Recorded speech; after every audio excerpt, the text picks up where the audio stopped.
IMPS की अगर बात करें तो ये भी एक पेमेंट मैकेनिज्म है जो गवर्नमेंट ऑफ इंडिया के थ्रू प्रोवाइड करी जाती है नॉर्मल बैंक यूजर्स को। बेसिकली इसका फुल फॉर्म होता है immediate payment service. Immediate payment service ये एक instant inter bank electronic fund transfer service है जिसको मोबाइल फोन्स की हेल्प से एक्सेस किया जा सकता है।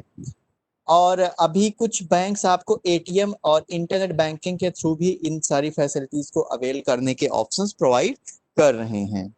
बेसिकली ये भी एक real time inter bank fund transfer होता है। अगर विद इन बैंक आपका बैंक अकाउंट है तो आप क्या कर सकते हो कि ट्रांसफर कर सकते हो। लेकिन आईएमपीएस में आप कभी भी कर सकते हो, चाहे हॉलीडे हो, चाहे छुट्टी हो, चाहे रात हो, चाहे दिन हो। वहां पे बैंक खुलने का या सर्वर ऑन होने का कोई वेट आपको नहीं करना पड़ता। मेजर फीचर अगर आईएमपीएस की बात करें तो ये हमेशा के लिए अवेलेबल है, ऑल द टाइम हम इसको यूज कर सकते हैं। ठीक है। और किसी भी इमरजेंसी के केस में तुरंत पैसे हम ट्रांसफर कर सकते हैं। जनरली अगर बात करें तो आईएमपीएस की जो लिमिट होती है वो 2 लाख रुपए तक की होती है कि आप 2 लाख रुपए तक आईएमपीएस के थ्रू ट्रांसफर कर सकते हैं।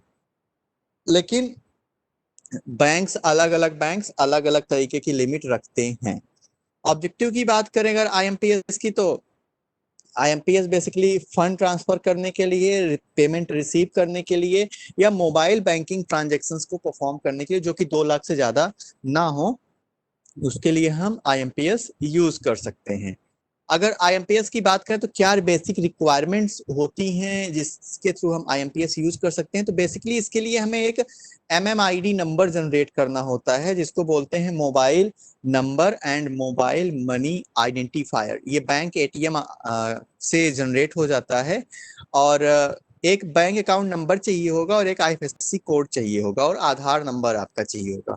अगर आपके पास इतनी डिटेल्स हैं, इतने डॉक्यूमेंट्स हैं, आप इन चीजों को फुलफिल करते हैं तो आप आईएमपीएस की फैसिलिटी अवेल कर सकते हैं।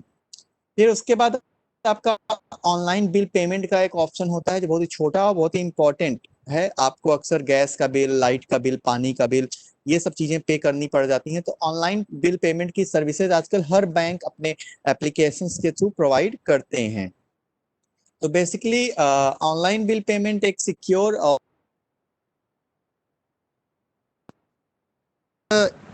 इसमें आपको एक फैसिलिटी मिलती है कि आपको कैशबैक वगैरह, लॉयल्टी वाउचर्स वगैरह भी मिल जाते हैं।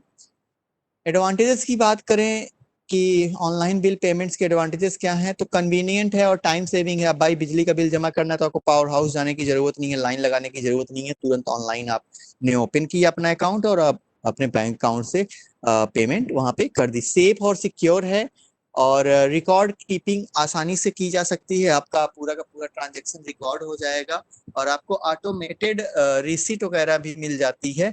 और इकोलॉजिकल है, पेपर भी बचता है। और सबसे बड़ा बेनिफिट जो है वो बेसिकली यही है कि पेपर के वेस्टेज को हम इन चीजों को अवेल करके रोक सकते हैं, जो इन्वायरमेंट को प्रिजर्व करने में काफी मददगार होता है। ठीक है। तो ये आपके ऑनलाइन बिल पेमेंट और आईएमपीएस से रिलेटेड चीजें थी। छोटी सी चीजें हैं लेकिन काफी इंपॉर्टेंट हैं। और अपनी डेली लाइफ में आप, मैं तो यही कहूंगा कि अपनी डेली लाइफ में आप सब लोग इन पेमेंट्स को यूज करना शुरू करिए ताकि इन्वायरमेंट को हम सेफ रख सकें।